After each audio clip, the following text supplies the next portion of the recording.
Saudações, torcedores do Denver Broncos. Estamos aqui com mais um Mile High Brasil Tailgating. E hoje a gente está aqui para falar com o Rafael, mas antes da gente falar com o Rafael, torcedor do Rams, lembra aqui de se inscrever no nosso canal, deixar o joinha aí no vídeo e também o seu comentário. Fala o que você achou do papo aqui, nós falando sobre o último jogo de pré-temporada. Finalmente a temporada da NFL está chegando. E também vai lá seguir a gente nas nossas redes sociais, é Mile High Brasil em todo lugar. E é isso aí. Bem-vindo, Rafael. Olá, Ana, tudo bom? Muito obrigado primeiramente pelo convite, é um prazer estar aqui com o pessoal do Mile High Brasil. Vamos falar aí desse último jogo que para nós, torcedores, não é muito interessante, mas para quem está querendo uma vaga no roster, é muito importante, a última chance de se provar, de tentar ficar ali no time principal ou ser despachado para o Practice Squad. Isso aí. Ou nem conseguir uma vaguinha na NFL, né? Ou nem Então, para começar, vamos começar falando sobre qual a expectativa do torcedor do Rams em geral para essa temporada, agora com um quarterback novo, né?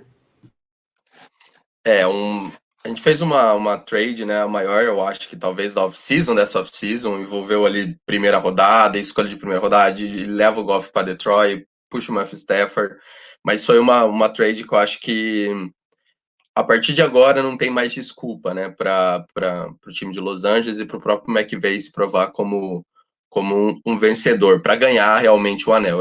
Essa relação estava muito desgastada, para quem acompanha internamente sabe o quão desgastado estava essa relação do McVay com o Goff, o quanto o Goff limitava o time em determinadas coisas. Ele era muito bom quando o jogo corria muito bem, quando ele não precisava fazer uma segunda leitura do campo, quando ele não precisava colocar uma bola em profundidade, ele fazia o sistema rodar muito bem.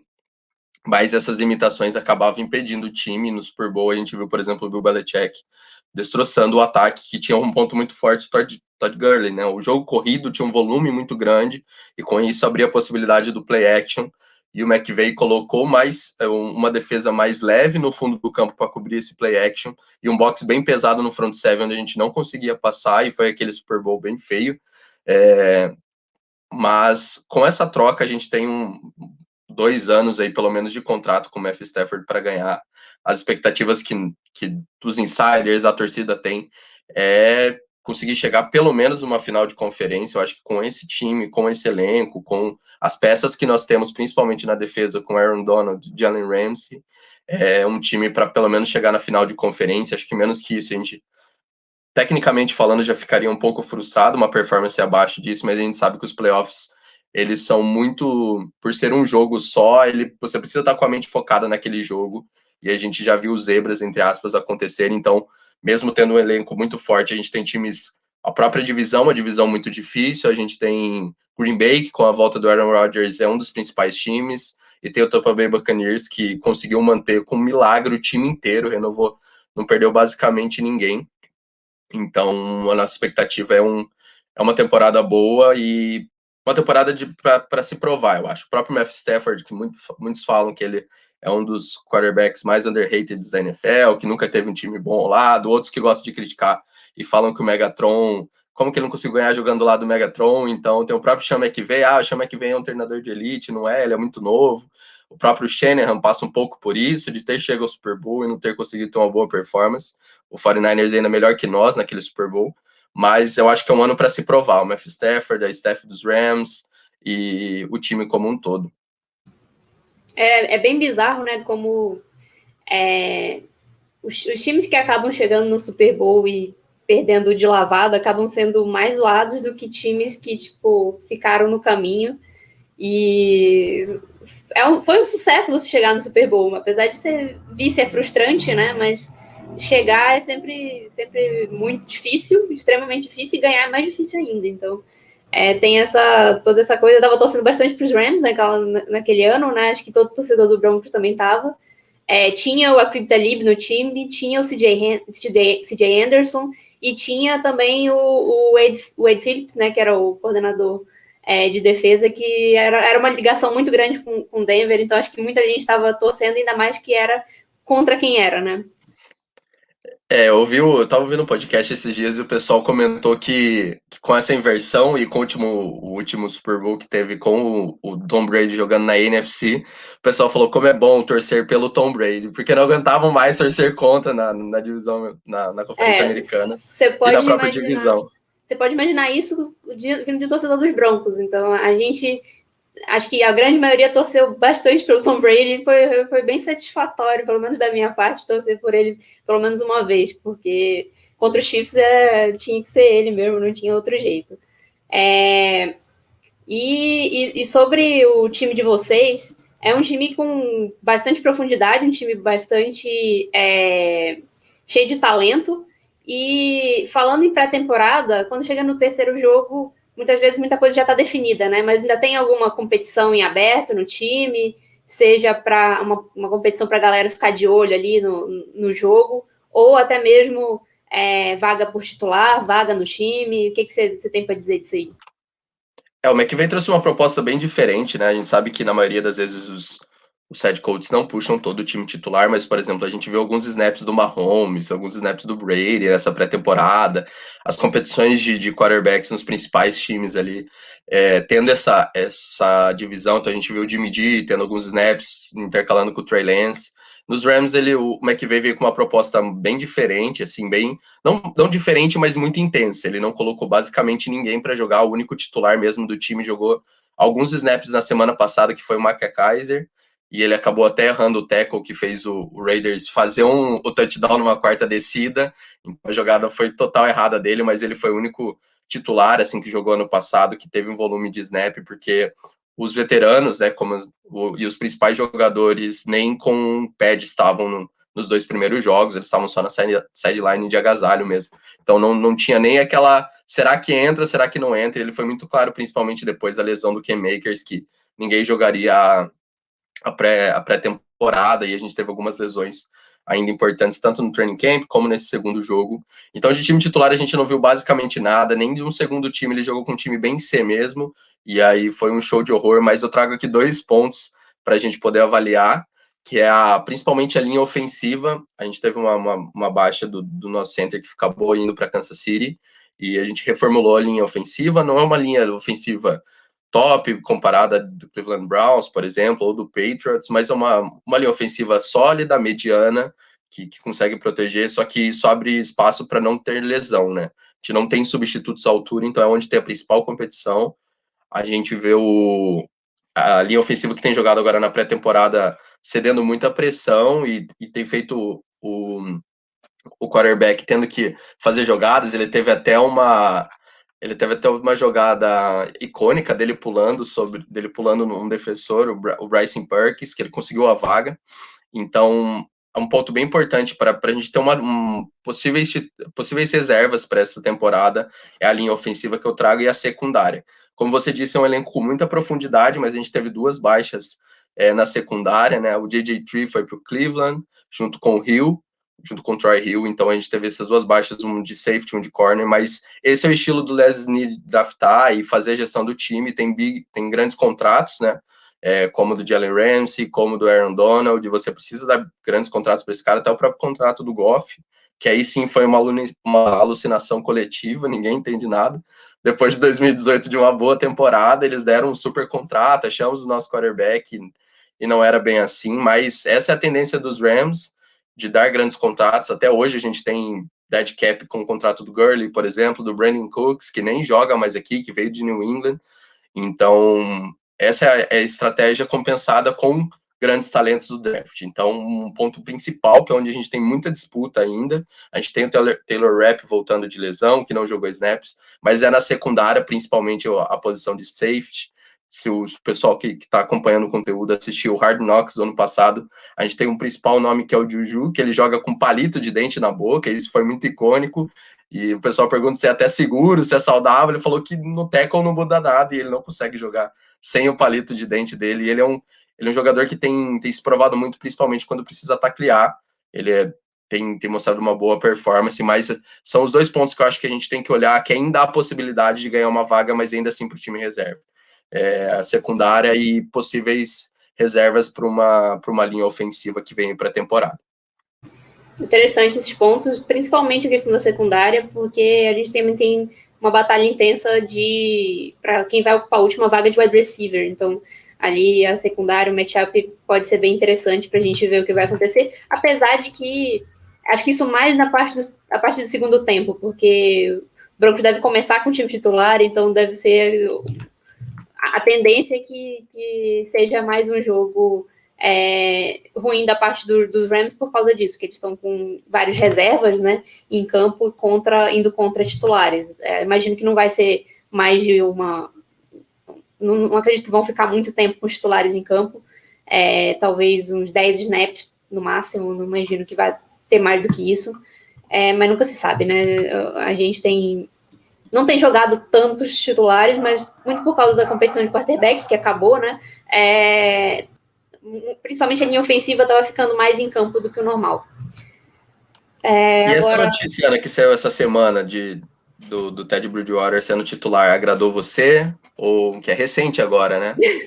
A mim não, mas grande parte da torcida dos Broncos aqui no Brasil, sim. Muita gente, e muita gente também não. Acho que foi uma divisão muito grande dentro da torcida, porque muita gente queria ver o potencial do Locke, muita gente queria ter um quarterback mais seguro para poder ganhar com a defesa. Então, tem esses dois lados de quem acha uma coisa e quem acha outra.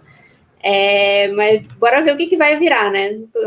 A torcida é que funcione e que dê para pelo menos arrancar um wildcardzinho. Apesar de ser bem difícil na AFC. A AFC está bem competitiva. Aí você falou também da questão dos talentos do time, né? E vindo muito de boas classes de draft. Outra coisa que sempre chama a atenção dos torcedores de outros times é para a classe de draft, né? Porque antes do draft todo mundo ficava de olho em todos os jogadores e muitas vezes o jogador que o seu time escolheu era alguém um torcedor do nosso time queria, algo do tipo. Aí eu tô aqui com a rookie class dos Rams. Teve a primeira escolha foi na segunda rodada, né? Não tiveram escolha de primeira rodada. Foi o Tutu Atwell. Aí teve o linebacker Ernest Jones, o defensive lineman Bobby Brown III, o cornerback Robert Rochelle, o tight end Jacob Harris, o defensive lineman Ernest Brown Jr., outro defensive lineman, junior não, the fourth, nossa, o running back Jake Funk, o wide receiver Ben Skorak e o edge Chris Garrett. Você acha que a gente vai ver todos esses jogadores em campo? Tem alguém que está lesionado aí?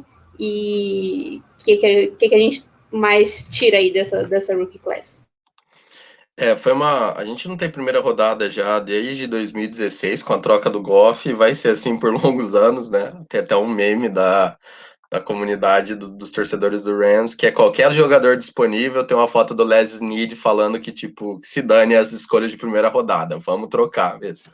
Então, escolha de primeira rodada já faz muito tempo, mas é engraçado como a gente consegue bons talentos, assim, nessas rodadas mais do meio, né? Então, a gente traz aqui, por exemplo, o Tutu, que foi a primeira escolha ali, né, na segunda rodada, na pick, acho que 57, se eu não me engano, e ele é o jogador com, por exemplo, nessa pré-temporada ainda, né, como a gente sempre comenta, não fala muito, mas diz muito sobre os rookies, e ele é o jogador não teve nenhum drop, com mais de 20 snaps, ele acho que teve 26 targets e não dropou nenhum ainda, ele teve um volume de jogo bem interessante, e ele está sendo usado como retornador também. Então, né, ano passado a gente teve uma performance pífia com special teams, e estava tendo um comitê assim, de retornador dele com o Calais, que também era um running back, o quarto running back, e ele acabou lesionando, então, no último jogo, então acredito que o Tutu Atwell vai ser o principal retornador aí do time também amanhã, e é onde ele vai conseguir a vaga dele no roster principal, eu acredito, né, porque de wide receiver a gente acho que ainda tá muito bem servido, de rookie vindo para o seu segundo ano a gente tem o Van Jefferson, tem o Robert Woods, o Cooper Kupp, tem o Deshaun Jackson, que veio para somar o time, então acredito que ele tem alguns snaps, mas onde ele vai conseguir se provar vai ser no Special Teams retornando. Né? O único rookie que está lesionado é o da escolha 7, né, o wide receiver Ben, ele acabou tendo uma lesão e não jogou, mas a gente traz, por exemplo, no jogo passado um destaque para o Chris Garrett, que foi uma escolha de 7ª rodada, o linebacker. Ele teve fumble forçado, QB hit, 2 tackles for loss, teve até alguns highlights dele no YouTube, então ele tem esse próximo jogo para se provar, principalmente por conta das lesões. A gente está com 2 jogadores de outside linebacker fora, acabou se machucando. Não vão perder a temporada, mas vão perder esse começo, e já é um corpo de linebackers muito fraco. Então é onde tem uma maior necessidade. Eu acredito que ele consiga estar no roster principal. Um jogador aqui que veio com uma indicação muito boa, né, com um stats muito bom do college, mas ainda não jogou, não acabou jogando bem, é o Bobby Brown III.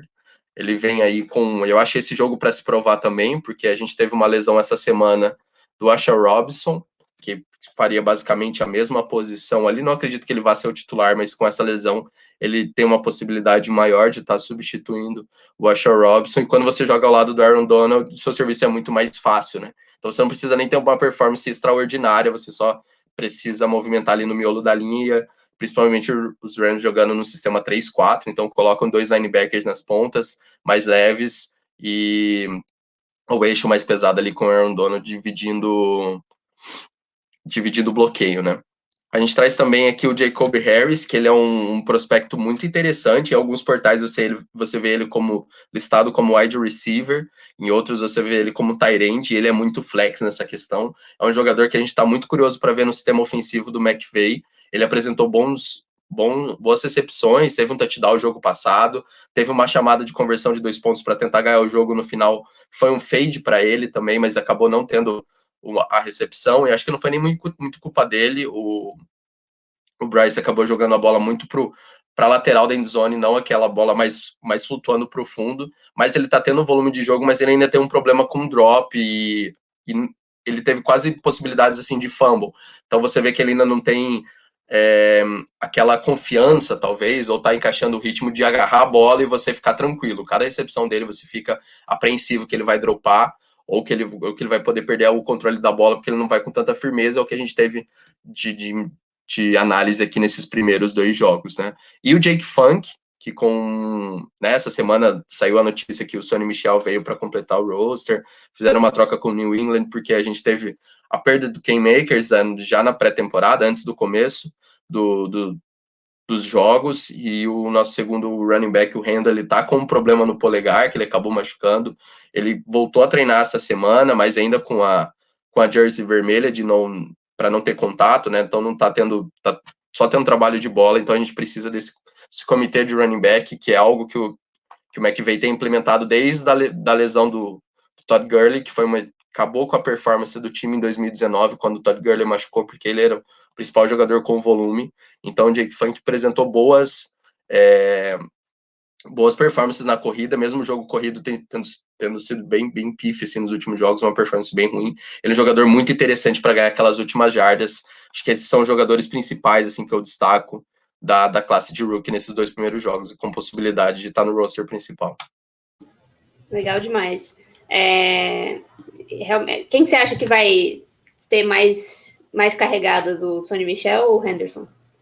O Randall, eu acho que ele é o running back principal. O Sonny Michel, ele vem muito para, claro, caso haja lesão, mas ele é um estilo muito que o Malcolm Brown tinha ano passado, ele acabou indo para Miami, né?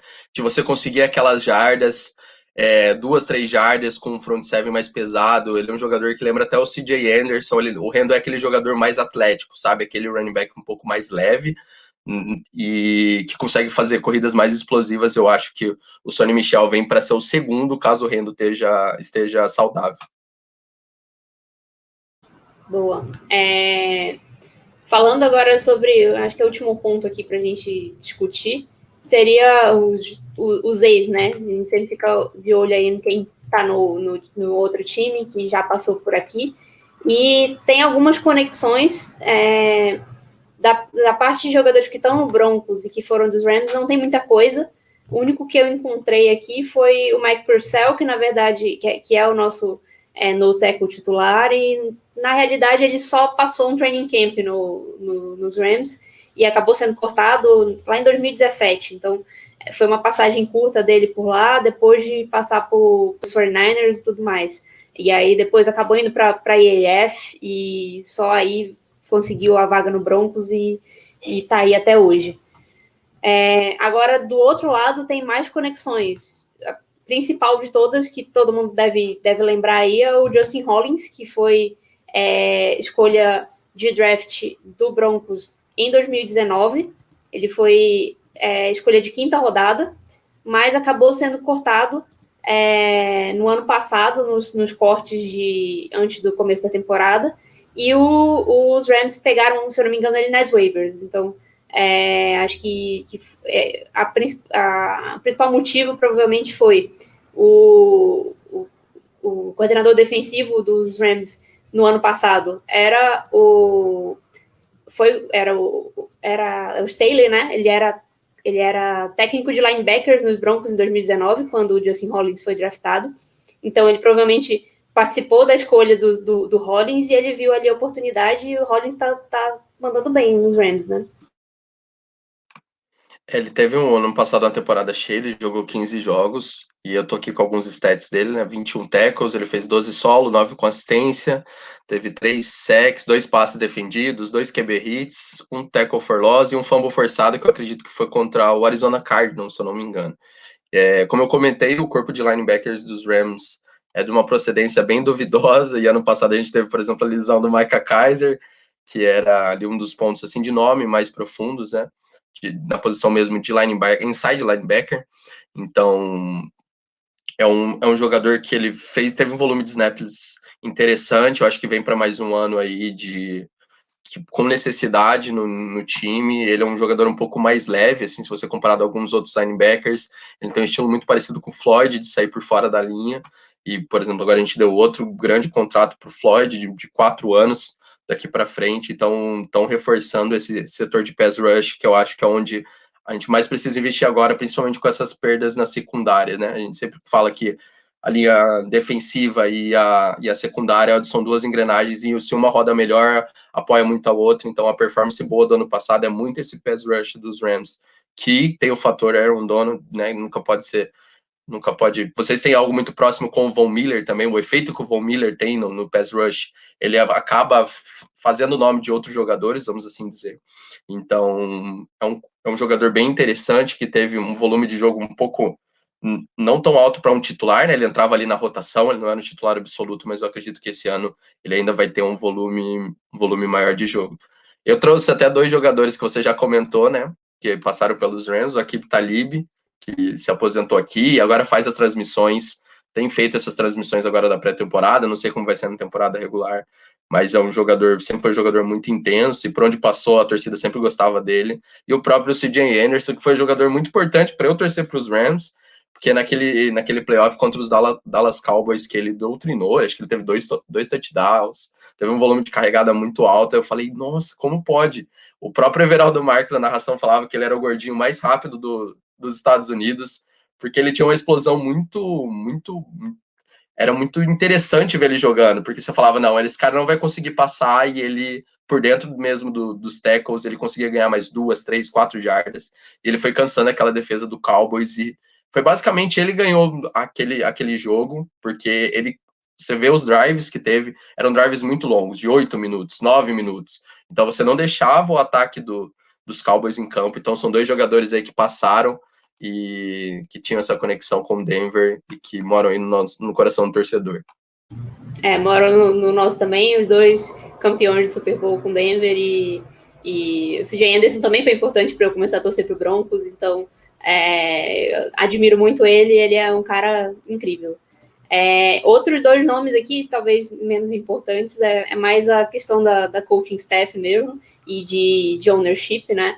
Tem o Joe DeCamillis, que ele tem 2 passagens por Denver, uma lá no final dos anos 80 e início dos anos 90, e que ele era, acho que, coach assistente de special teams, e em 2015 e 2016 que ele foi o coordenador de special teams do time campeão em Denver. E, inclusive, muita gente aí pode lembrar um jogo que o Gary Kubiak ficou doente, ele teve que não pôde jogar, não pôde ir para a sideline, no caso, durante um jogo, e o Joe DeCamillis serviu como head coach interino ali naquela partida para poder ajudar. Acho que eu não vou lembrar o resultado da partida.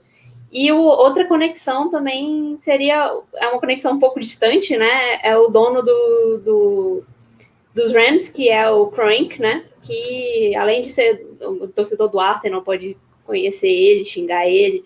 Ele é também dono do Rams. E ele é dono de vários times em Denver, menos o Denver Broncos e o Colorado Rockies. Então, ele é dono do Denver Nuggets, do Colorado Avalanche, do Colorado Rapids. Então, é uma conexão aí um pouco distante, mas é uma conexão.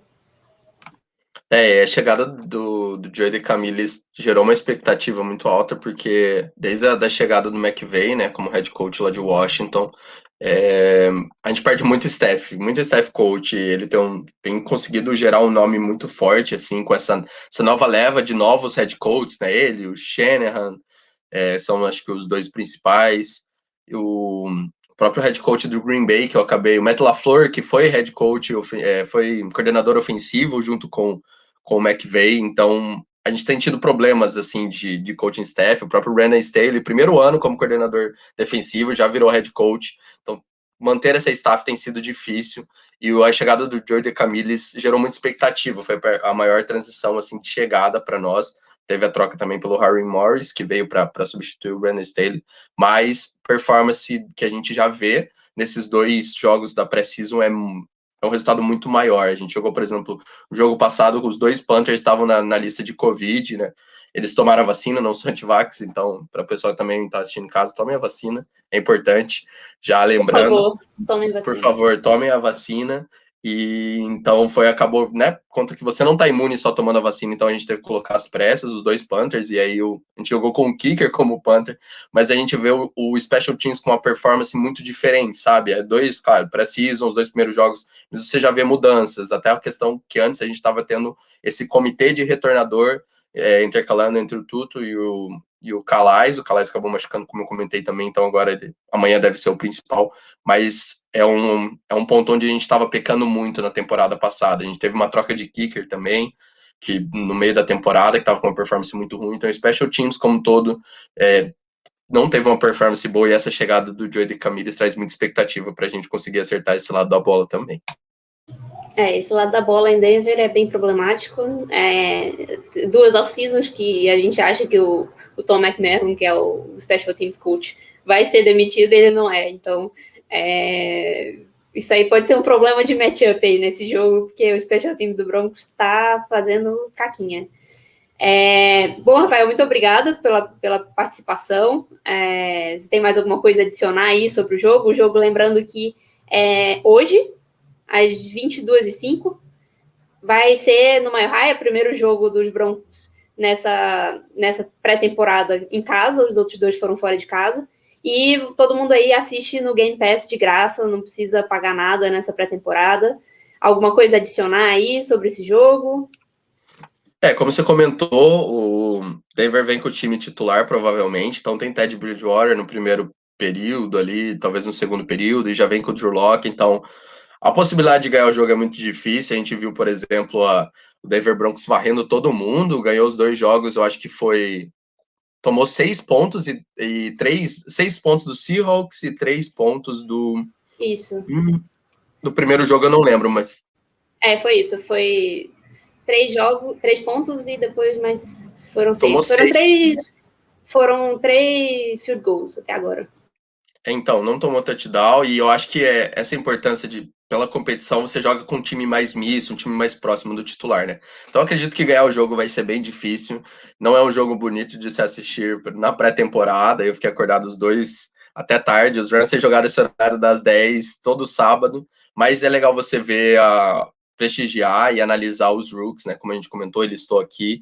Então, tende a não ganhar, mas a gente tem coisas interessantes para ver, essas últimas disputas, principalmente com lesões ali no corpo de linebackers, com essa lesão da Shaw Robson, como os rookies vêm para poder talvez substituir, completar o roster. Acredito que não ganhe, mas ficar de olho aí nessas peças importantes para o futuro dos Rams. É sempre uma questão de futuro quando a gente olha para os rookies e não talvez de presente. Para agora eles vão só completar e entrar em rotação, não tende a ser grandes nomes, mas principalmente os Rams, sem escolhas de primeira rodada, eles têm escolhido jogadores interessantes que vale a pena ter esse olhar.